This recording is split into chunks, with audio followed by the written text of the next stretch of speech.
Temper దగ్గర నుంచి NTR time run అవుతోంది.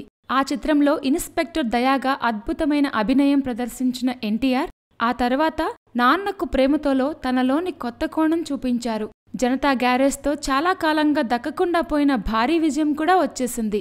దీంతో ఎన్టీఆర్ ఫ్యాన్ బేస్ రీయాక్టివేట్ అయిపోయింది. ఒక్కసారిగా ఎన్టీఆర్ స్టార్డమ్ పీక్స్కి చేరిపోయింది. దానికి తగ్గట్టే అతడు తీసుకున్న డెసిషన్ సత్ఫలితాలిస్తున్నాయి. జనతా గ్యారేజ్ తర్వాత చాలా కథలు విన్న ఎన్టీఆర్ ఫ్లాప్ డైరెక్టర్ అయిన బాబీకి ఛాన్స్ ఇచ్చాడు. జైల్ అవకుశ టీజర్తోనే మంత్రముగ్ధులు అవడమే కాకుండా దాన్ని రికార్డ్ రేట్లకు కొనేశారు. ఇక టీవీ రంగంలో అడుగుపెట్టిన ఎన్టీఆర్ బిగ్ బాస్తో స్టార్ మా ఛానల్ని మళ్లీ టాప్లో నిలబెట్టాడు. కేవలం ఎన్టీఆర్ వల్లే ఈ షోకి ఇంతగా రేటింగ్ వస్తుందనేది నిర్వివాదాంశం. ఎన్టీఆర్లో ఉన్న చార్మ్కి, అతని డౌన్ టు ఎర్త్ నేచర్కి జనం ఫిదా అయిపోతున్నారు. దీనికి తోడు తదుపరి రాబోయే సినిమాల లిస్ట్ కూడా దగదగలాడిపోతోంది.